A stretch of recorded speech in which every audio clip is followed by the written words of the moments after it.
a Me Quiero Volver Chango. Gracias por hacerme su cómplice para matar el tiempo. 11 de enero de 2026 y ya tercer episodio de este podcast comprometido este año a volver a donde pertenece. Gracias por estar ahí. Hoy lo que nos trae aquí básicamente es una nueva derrota del Real Madrid en la Supercopa Española. Podría presentarlo de la otra manera, una nueva victoria del Barcelona en la Supercopa de España, pero como hemos venido analizando durante ya mucho tiempo, este tipo de torneos son mucho más importantes de cara a no perderlo. No hay que perder la Supercopa, no a mitad de año, no contra el eterno rival, no hay que perderlo. Obviamente la consecuencia, el beneficio colateral de no perder la Supercopa es ganarla. Que está bien, ¿no? Está bien. A mitad de año tener un pedazo de lata cada vez más grande, por cierto, no sé si se dieron cuenta, pero de repente creció, ¿no? La Supercopa era así, chiquitita. A quienes no están viendo, pues recuerden cómo era, busquen fotos. La Supercopa era pequeñita y de repente ahora ya parece un trofeo más importante, ¿no? Se tardaron en darle pues una magnitud, por lo menos, ¿no? Física a un torneo que, insisto yo en eso, no tiene la relevancia para el que lo gana, pero sí para el que lo pierde. Por eso presento Me Quiero Volver Chango como una nueva derrota del Real Madrid en la Supercopa Española, cuya consecuencia evidente es que el Barça puede festejar un título y se asegura que pase lo que pase, y mira que tendrían que pasar muchas cosas muy malas para que el Barça no vuelva a repetir una celebración esta temporada, por cómo va, sobre todo a nivel liga, pero no puede descartarse nada. No es que una Supercopa te salve el año, pero por lo menos de cara a la estadística no es un año en blanco. El Barça ha evitado ese año en blanco y el Real Madrid tendrá que seguir trabajando y mucho para evitarlo. 10 reflexiones, ¿les parece? Vamos a reflexionar o retomar el formato de 10 reflexiones. Estamos en año mundialista y recuerden que durante la Copa Mundial todos los días hay reflexiones y son en formato conteo. Ok, lo digo para ir a unos meses ya de la Copa Mundial, irnos preparando y tomando ritmo, porque a esas alturas ya vamos a hacer el podcast más escuchado de México y alrededores, al menos con contenido de fútbol. Porque ha pasado, no digo porque estoy soñando, porque así fue en Qatar y así será en Norteamérica 2026. Reflexión número 1, cierro paréntesis. Volvemos entonces al Barcelona Real Madrid. El partido estaba siendo muy flojito hasta que apareció Rodrigo. Me explico. Fueron 30 minutos de cierta intensidad, porque un Barça-Madrid por lo menos tiene una cuota mínima, ¿no? de intensidad y energía aceptable, pero era mínimo lo que estábamos viendo antes de la pausa. Y llega la pausa por rehidratación y entonces los equipos regresan. Seguíamos en esa tónica en la que el Madrid desbarataba al Barcelona con las persecuciones individuales y esa estrategia de la que ya hablaré en alguna reflexión más adelantada. Pero la estrategia de Xabi Alonso dependía o se aferraba a no tener errores, obviamente, porque el equipo iba a quedar muy descolocado. Rodrigo es cuando aparece, un pase retrasado. Ya se había equivocado Valverde en una jugada literalmente 30 segundos antes. El Barcelona no logra castigar, pero luego, a la siguiente jugada, Rodrigo es quien se equivoca. Un pase malo que intercepta a Fermín. Fermín se la da a Rafinha. Rafinha anota el 1-0. Y no voy a decir que en ese momento el partido se vuelve loco, porque todavía no, pero pasó algo, ¿no? Por fin había pasado algo. Hasta ese momento habían pasado muy, muy poquitas cosas, como quería el Real Madrid. Pero cuando juegas a lo que jugó hoy el Real Madrid, si es que podemos hablarle jugar, bueno, algo jugó el Real Madrid, a diferencia de contra el Atlético de Madrid, que no juega nada. Hoy, nos guste o no nos guste, lo reprobemos o no, salió a jugar a algo, tenía un plan, y ese plan dependía... siempre se depende de que tus jugadores, de que tus jugadores, dije futboladores, ¿verdad? Dije futboladores, quise decir futbolistas y lo cambié por jugadores a la mitad del camino. Pero siempre, cualquier plan, claro, depende la ejecución y el éxito del mismo en que los futbolistas no fallen, pero hay momentos en que un mal pase te deja mucho peor parado, sobre todo si estás con marcas individuales en todo el terreno de juego y no estás acomodado de una manera en la que puedas prevenir de mejor manera un error. Llega Rodrigo, se equivoca y el Barcelona logra, tras ese robo o esa intercepción de Fermín, el gol de Rafinha, 1-0, y luego el partido empieza un poquito a ebullir hasta que llegan 3 goles en tiempo de compensación del primer tiempo. Yo lo siento mucho por aquellos que al minuto 45 se hayan levantado al baño y se hayan perdido lo mejor de lo mejor. Se volvió loco el encuentro, también con la misma tónica de fallas, porque Eric García se lanza al ataque, falla, no puedes fallar un pase cuando eres el defensa central, tienes que asegurarte que tu pase entre líneas acabe bien o que salga de la cancha, pero si te lo interceptan, tienes muchos problemas, ¿no? Porque tu equipo se quedó con un hombre menos. El Real Madrid ataca, Vinicius en particular, descuelga, y ¿qué hace el Barça? Se equivoca múltiples veces en una sola jugada. Primero, porque Eric García falla en ese pase. Segundo, porque en el contragolpe Fermín no sabe bloquear, no sabe jalar la camiseta, no sabe cometer una falta necesaria en ese instante. Tercero, porque cuando Vinicius ya se va escapando por la banda izquierda, Koundé no le sabe competir. Cuarto, porque Pedri, que siempre hay que aplaudirle su oficio defensivo, está muy flojito y irreconocible a la hora de hacer el 2 contra 1 y nada más ve pasar a Vinicius, casi le aplaude. 5, porque Frenkie de Jong del sí no sorprende. De hecho, sorprendió más bien que en el segundo tiempo Frenkie de Jong se convirtió de repente en Edgar Davids y para una vez que Frenkie de Jong mete la pierna y no arruga, estaba irreconocible en los últimos minutos del segundo tiempo, tanto que hasta se pasó de rosca y lo expulsaron. Pero bueno, en ese momento era el Frenkie de Jong de siempre, ¿no? Tibio, que arruga, que las ve pasar, que está ahí nada más como para que no digan que no lo intentó.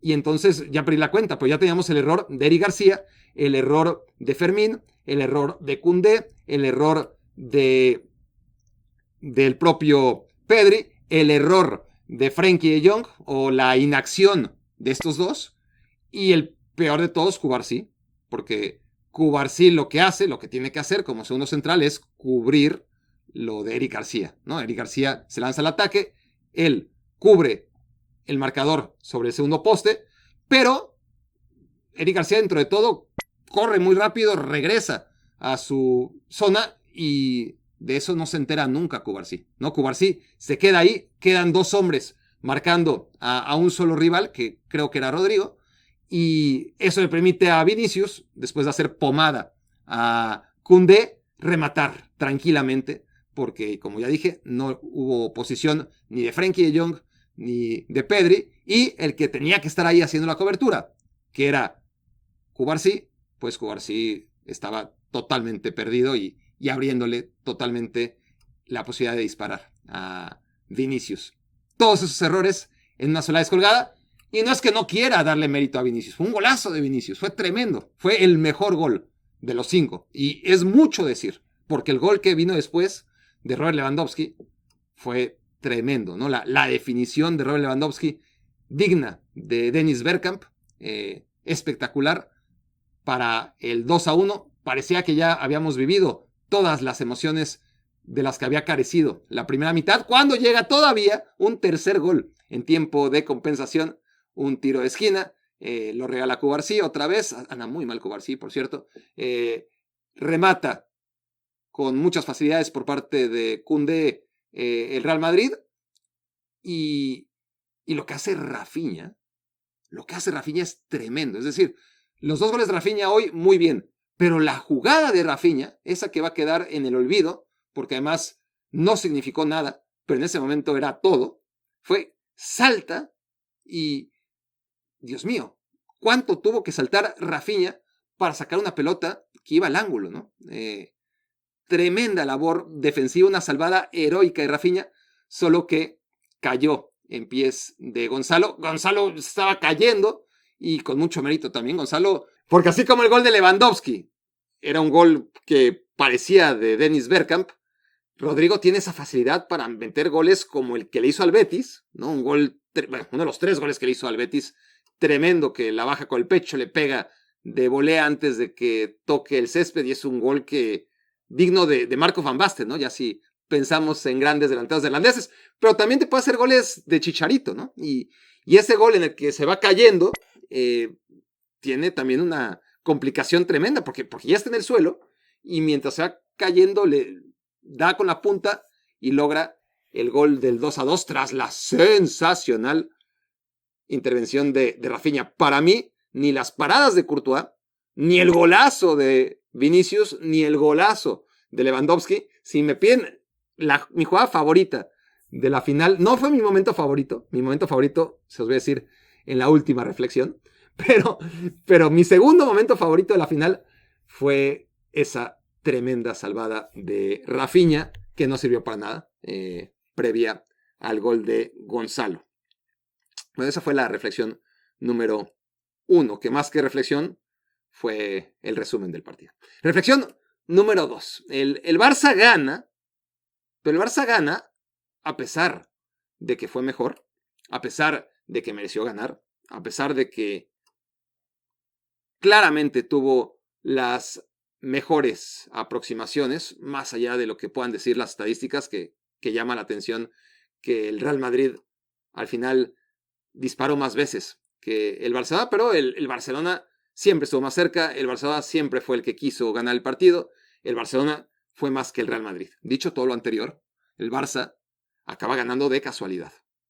Por mucho que se pueda decir en contra del Real Madrid, y que seguirá en este espacio, la reflexión 2 se la dedico a un Barça que gana, pero que sigue teniendo mejores resultados que juego. Golea al Athletic Club de Bilbao sin hacer un partido para golear.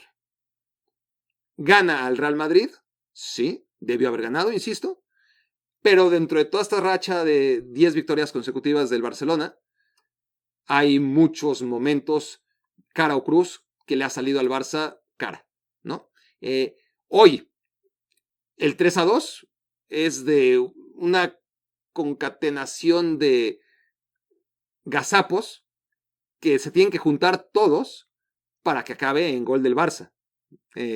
Y claro, ahí tiene que estar un futbolista en el estado de forma, con el hambre de Rafinha, para acabar aprovechando todas las imperfecciones que ocurrieron antes de ese gol.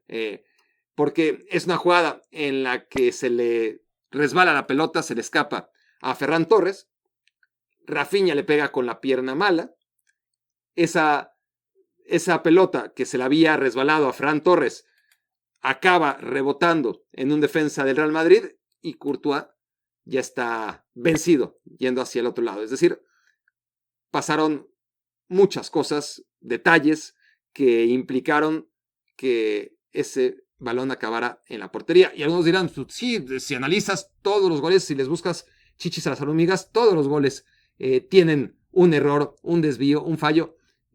Ha habido sin duda goles más rocambolescos que este. No estoy diciendo tampoco que fue el Nova más de los goles feos, pero sí que tuvieron que pasar cosas muy afortunadas para que después de que a Ferran se le escurre ese balón, Rafinha pegándole con la pierna mala encontrara el desvío y finalmente la pelota entrara en el marco del Real Madrid. Y luego el Real Madrid tuvo dos muy claras, muy claras para empatar el partido, que no entraron. Y eso no fue mérito del Barcelona. Podrías decir que la última, el remate de Marco Asensio, hay cierto mérito de Joan García porque está bien colocado y porque sobre todo no da rebote. Una cosa es estar ahí, otra cosa es quedarte con la pelota y eso lo hace muy bien Joan García. Lo hizo muy bien durante todo el partido, por cierto. Una gran calidad a la hora de descolgar balones en una era en la que todo el mundo despeja de puños y que yo nunca lo he entendido, ¿no? Me encantan los porteros que van y atrapan el balón, que vamos, no es fácil, pero tampoco es tan difícil. se tiene que hacer. Me gusta que se haga, salvo momentos puntuales que sí exigen un desvío de puños. La moda ahora es todo lo contrario, ¿no? Despejo de puños, aunque sea el balón más fácil de descolgar del mundo. Bueno, en cualquier caso, ese cabezazo de Asensio va directo a las manos de Joan García y Joan García atrapa ese balón. Lo de las descolgadas me refería a otro tipo de jugadas, no precisamente a la última jugada, sino que trataba yo de repasar y de recordar lo que hace bien Joan García más allá de sus acciones bajo palos.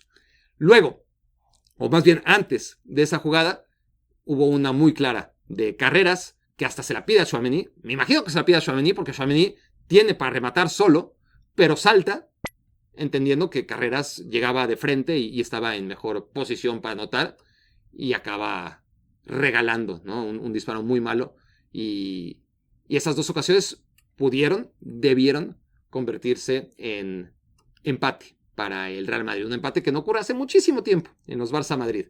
La mayoría de las veces gana el Barça, la minoría de las veces lo hace el Real Madrid en las últimas 20 ocasiones, pero empates no se han dado.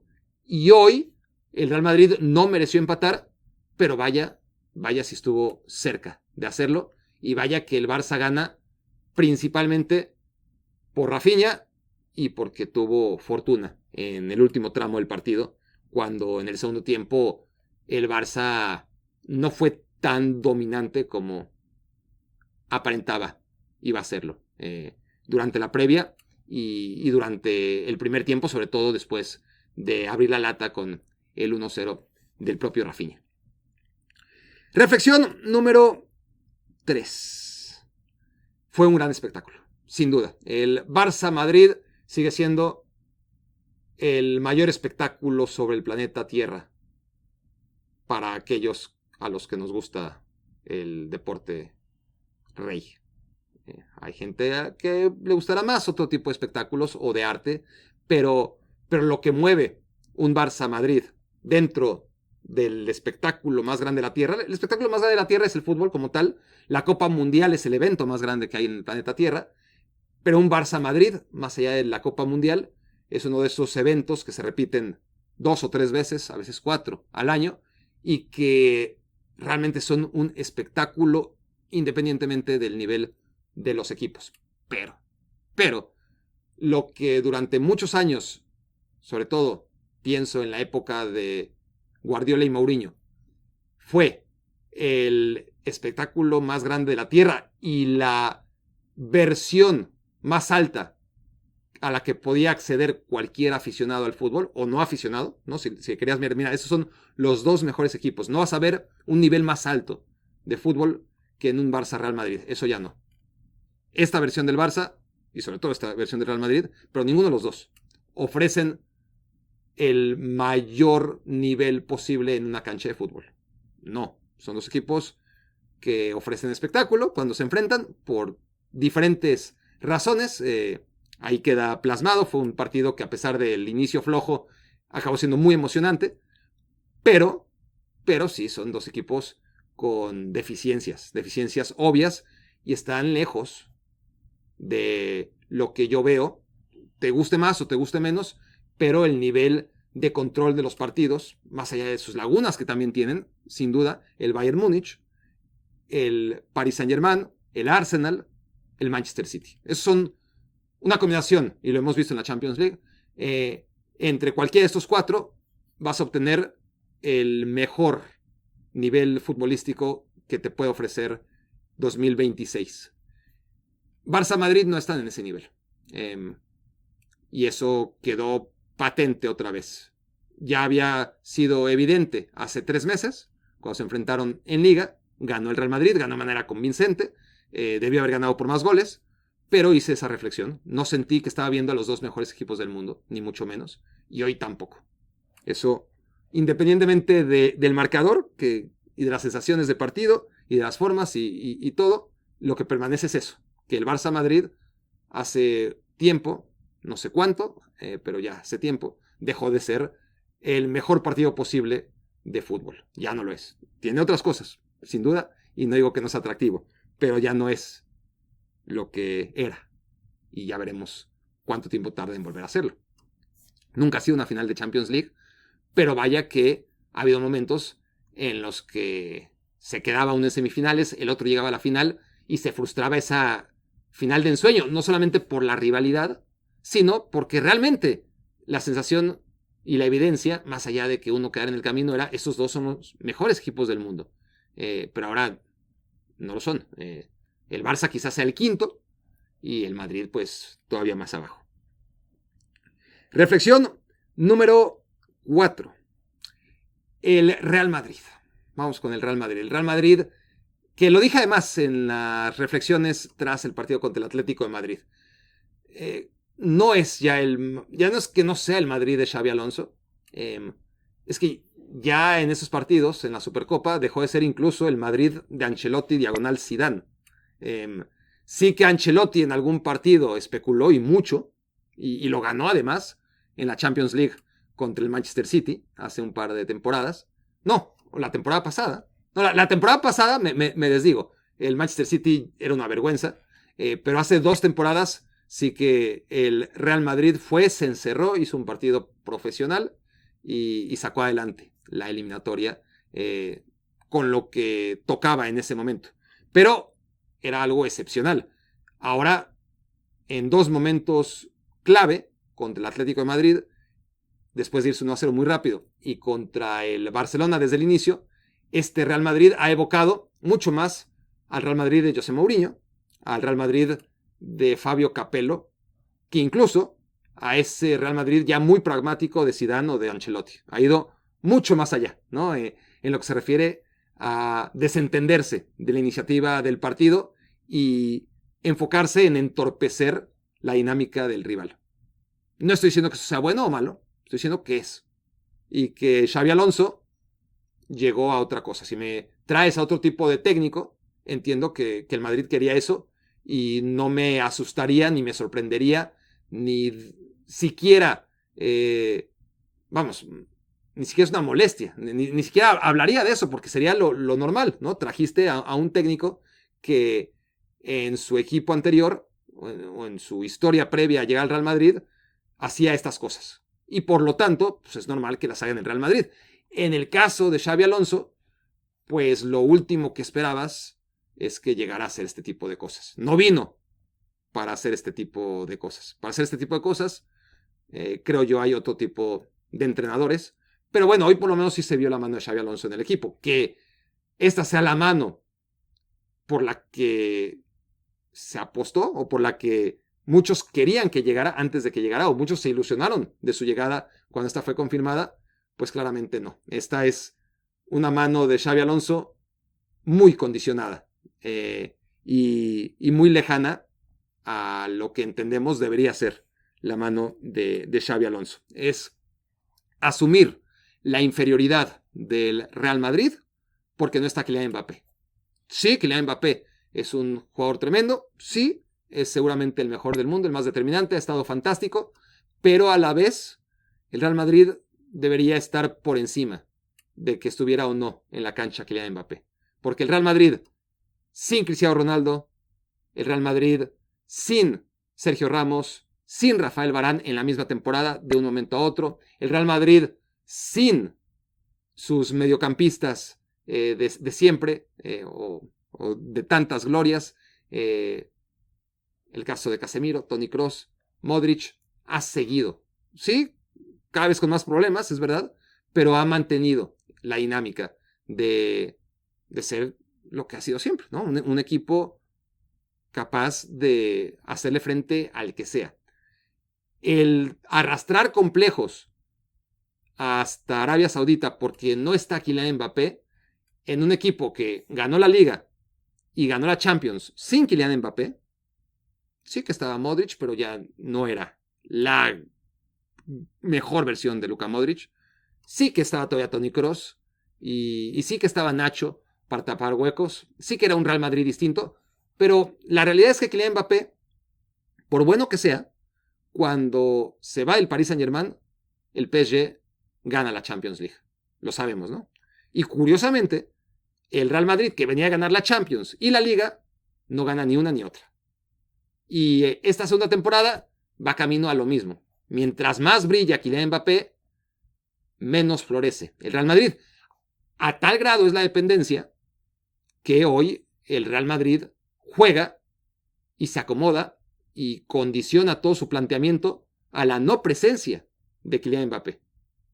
Dentro de esa inferioridad asumida, porque no está Mbappé, Xabi Alonso hace todo lo que hace. Meter a Tchouaméni como tercer central, poner a Rodrigo a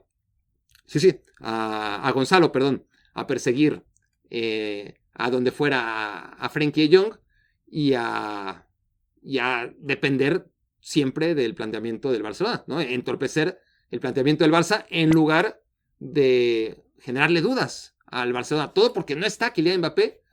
Eso creo yo que no debería ocurrir, ¿no? Sobre todo en un equipo que, insisto yo, fue capaz de hacer un montón de cosas. Con problemas, sí, sin ninguna duda. Yo he criticado muchísimo al Real Madrid, sus planteamientos, su inconsistencia, pero hay vida, hubo vida antes de Kylian Mbappé y debería haber vida sin Kylian Mbappé.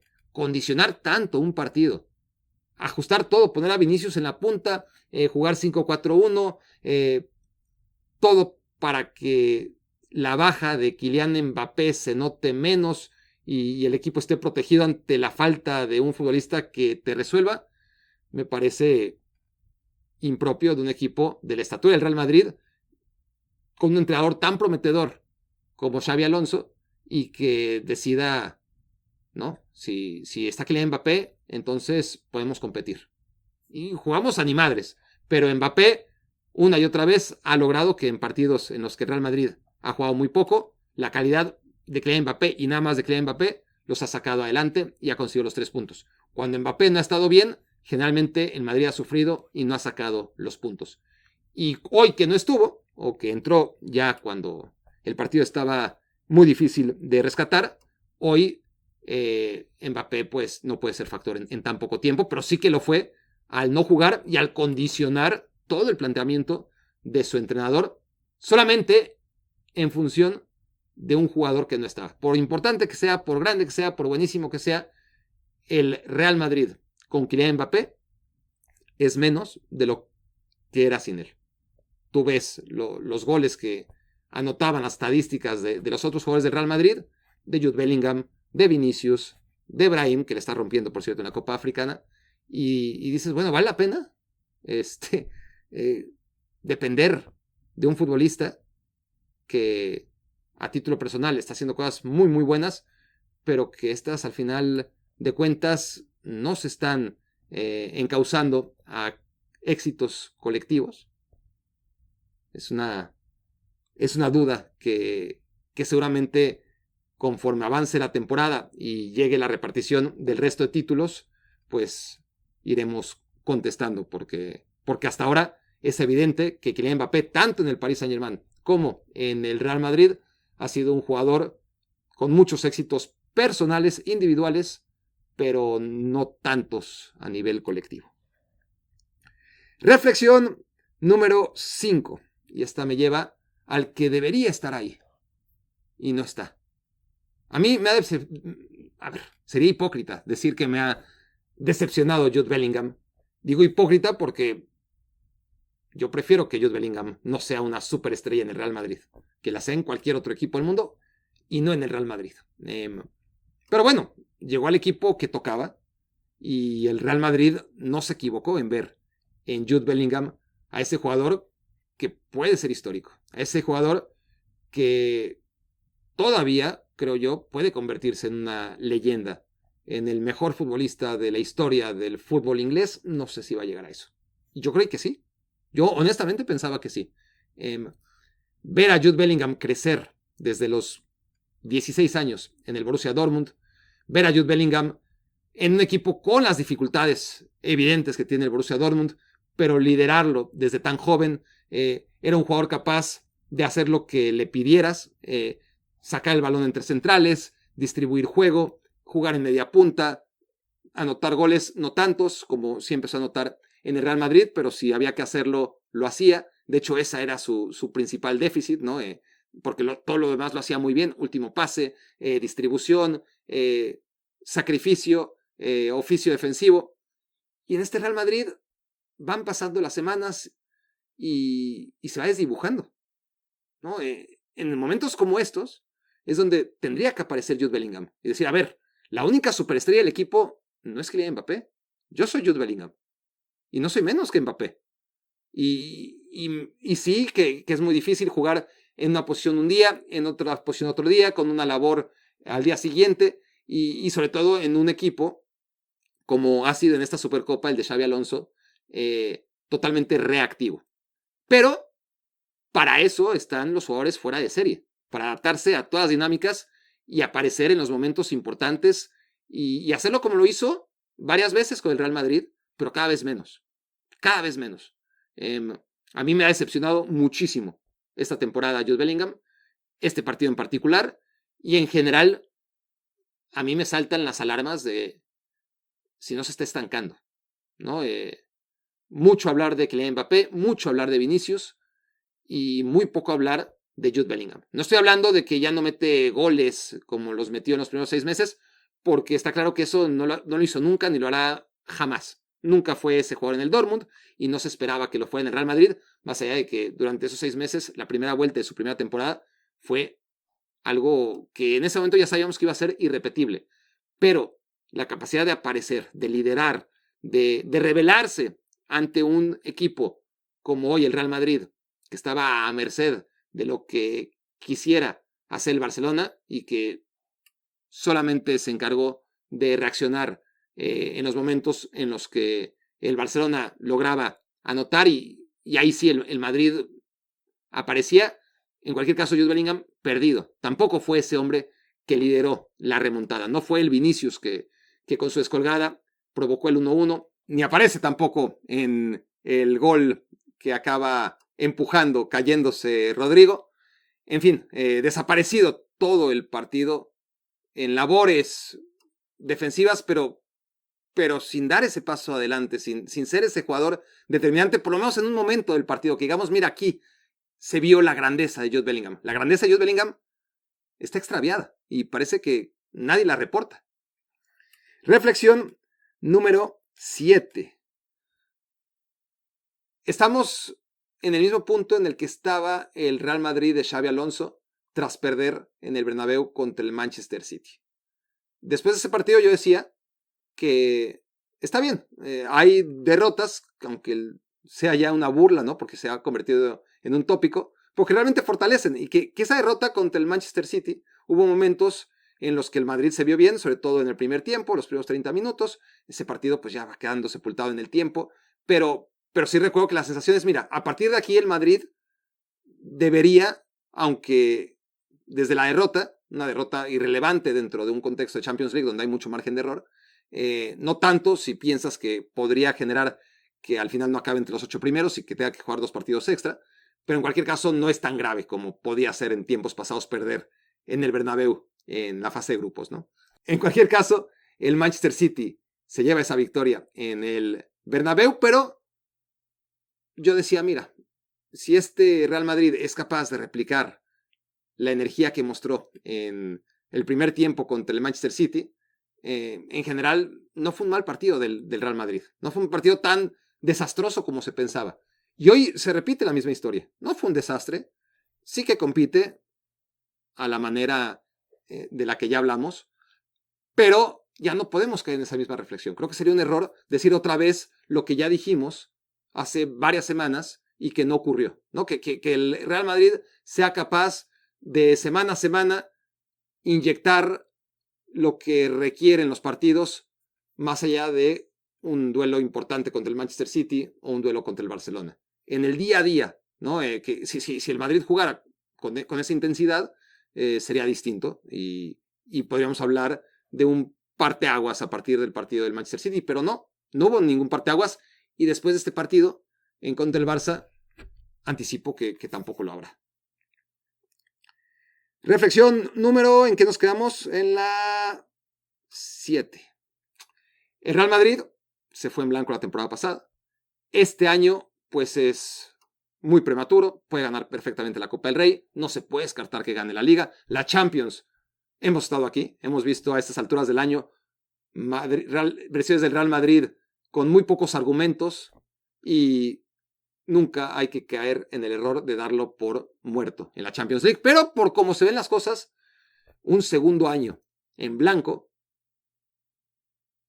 debería de tener consecuencias. Más allá de la salida de Xabi Alonso, evidente, ¿no? Un segundo año en blanco significa que Vinicius volverá, pero ya para quedarse en Arabia Saudita, supongo, ¿no? Será insostenible que Vinicius y Kylian Mbappé se mantengan en el proyecto por tercer año consecutivo después de 2 años en blanco. Y el que se va a ir, el francés, seguro no va a ser. Entonces está la cuenta regresiva. No solamente para Xabi Alonso, que es una supervivencia partido a partido y que ya sabemos que más pronto que tarde va a acabar como va a acabar, pero para Vinicius primero en la fila también, como se lo advirtió el Cholo Simeone, ¿no? Acordate de mí, y sí, se va a acordar de Simeone, sobre todo si el Madrid por segundo año consecutivo no gana nada, que va que vuela para que ocurra eso. Pero bueno, ya veremos, porque hemos visto muchas cosas en el fútbol y sobre todo en torno al Real Madrid, como para darlos por muertos a pesar de todos los síntomas con los que llegan aquí al 11 de enero. Reflexión número 8, Rafinha. Brasileño, se escribe con R, es muy bueno, juega en el Barça, como Ronaldo, como antes del Romario, como Ronaldinho, como Rivaldo. El único que no es Neymar, ¿no? Que acababa con R, pero no empezaba con R. Y sin embargo, a Rafinha no se le da ni por asomo el reconocimiento de los anteriores, ni siquiera de los actuales. Con mucha razón, a veces no tanta, se habla mucho de Lamine Yamal, de Pedri, recientemente de Joan García, y de Rafinha no. Y llama la atención porque es brasileño, y los brasileños normalmente llaman mucho la atención, porque podría decirse, no, es que Rafinha hace un trabajo sucio y no se refleja tanto en las estadísticas. Sí que hace un trabajo sucio, pero es que además las estadísticas de Rafinha son maravillosas, aunque no vean los partidos del Barça, con tal de simplemente seguir las estadísticas, te das cuenta que ha sido extraordinario, ¿no? Hoy Rafinha, en la entrevista que le hace Gemma Soler, por cierto, al final del partido para ESPN, le pregunta, lleva dos cosas que me llaman mucha atención. Una es, la primera pregunta que le hace es, ¿esperabas a un Real Madrid? ¿Te sorprendió un Real Madrid tan defensivo? Rafinha dijo no. Y esa fue su respuesta, que me pareció genial. No tenía por qué elaborar. No le sorprendió. ¿Te sorprendió?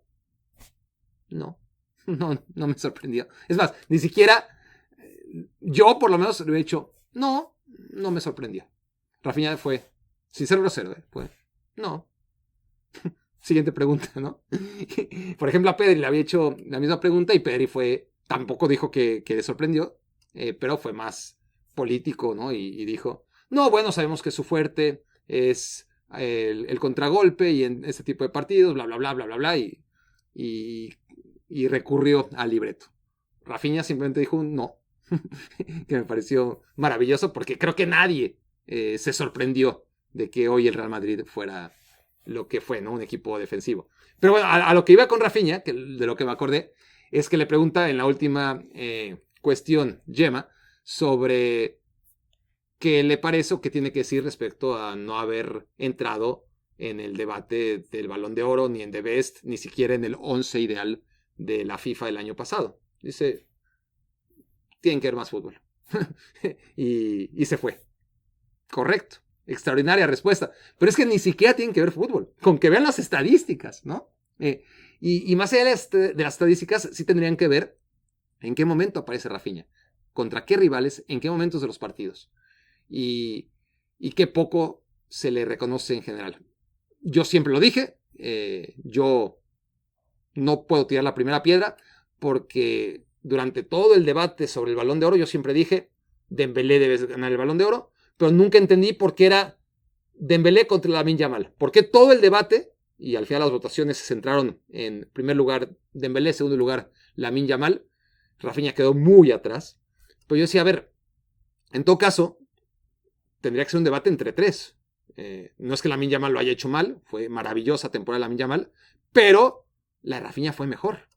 Para mí Rafinha debió terminar por debajo de Ousmane Dembélé por la sencilla y compleja razón de que Dembélé llegó a la final de la Champions League, la ganó y Rafinha se quedó en el camino. Pero la temporada que hizo Rafinha fue majestuosa, mejor todavía, con un impacto mayor que la que tuvo Lamine Yamal. Y esta temporada, mientras Lamine Yamal está más o menos, Rafinha, desde que regresó de la lesión, sigue a tope, ¿no? Y bueno, vamos a ver si una buena actuación en la selección brasileña, con lo difícil que es hacer esto, pero bueno, aunque no ganen el Mundial, por lo menos que Rafinha destaque en la Copa Mundial, ahí sí Rafinha puede tener el reconocimiento que todavía se le niega en general, cuando hoy, por ejemplo, volvió a ser indiscutiblemente el mejor jugador del equipo, el mejor jugador del partido, la razón por la que gana el Barcelona. De hecho, en esta misma entrevista le preguntan sobre el partido y él dijo: jugamos sensacional, fue un gran partido, fantástico. No es verdad, ahí sí se equivocó Rafinha. No, el Barça no jugó fantástico, Rafinha jugó fantástico. Y con eso fue suficiente. Más allá de todo lo que hablamos antes, que el partido del Real Madrid fue lo que fue y que el Barcelona tampoco hizo un encuentro fantástico. El que sí lo hizo fue Rafinha. Reflexión número 9, y ya para resaltar aquello en la reflexión número 1 y trayendo a colación una reflexión del me quiero volver chango pasado tras las semifinales de esta Supercopa, que era, a ver, es de tan poca relevancia, de tan baja importancia la Supercopa, que nadie sabe cuántas Supercopas ha ganado su equipo. Cualquier aficionado del Barça, cualquiera, medianamente dedicado a su pasión, sabrá que el Barça tiene 32 ligas y... No, sí, ya estoy perdiendo la cuenta, pero el Barça tiene 28 ligas, 32 Copas del Rey y 5 Champions Leagues, ¿no? Cualquier aficionado del Real Madrid, de los de veras, te dirá que su equipo ha ganado 36 veces la Liga, 15 veces la Champions, aunque sea difícil llevar la cuenta, y 20 veces la Copa del Rey. Pero Supercopas, ni idea. Hoy me enteré y a ver si ahora sí me acuerdo de aquí al próximo año. Hoy sé que el Barça ha ganado 16 veces la Supercopa de España y que el Real Madrid se ha quedado en 13. Vamos a ver si perdura en mi memoria algo que realmente es irrelevante en términos, por lo menos comparativos, con los otros trofeos. Como les digo, ya por lo menos la Supercopa creció en dimensión, pero en magnitud seguirá siendo lo que es. 10ª y última reflexión para irnos. Les prometí que les iba a hablar de mi momento favorito de esta final, que o en primer lugar, por encima incluso de la enorme salvada de Rafinha, tremenda acrobacia para evitar durante 3 segundos, por lo menos, o menos, el 2-2, pero ese fue mi segundo momento favorito, y no me enteré el primero hasta después, de hecho ni lo vi, pero tras el silbatazo final me llegó un video, se los recomiendo, es más, ni siquiera se los voy a escribir, pues porque perdería gracia, simplemente si quieren acabar bien su día, o si quieren empezarlo bien, dependiendo cuándo estén escuchando esto, busquen Arda Güler final Supercopa. Yo creo que con eso es suficiente. Resbalón. Pónganle resbalón para que encuentren exactamente lo que están buscando. Es maravilloso, ¿no? No hay nada mejor que ver a alguien resbalarse, pero hay momentos, circunstancias que lo hacen todavía más divertido, siempre y cuando no seas Arda Güler. Arda Güler quizás de aquí a 20 años le va a dar risa, pero en ese momento debe ser el tipo que peor durmió de todo el mundo. Tras no solamente lo que pasó y le pasó a todos en el partido, sino la manera en la que acabó justo después del silbatazo final. Búsquenlo. Me lo van a agradecer. Esto fue Me Quiero Volver Chango. Muchas gracias por haberme hecho su cómplice para matar el tiempo.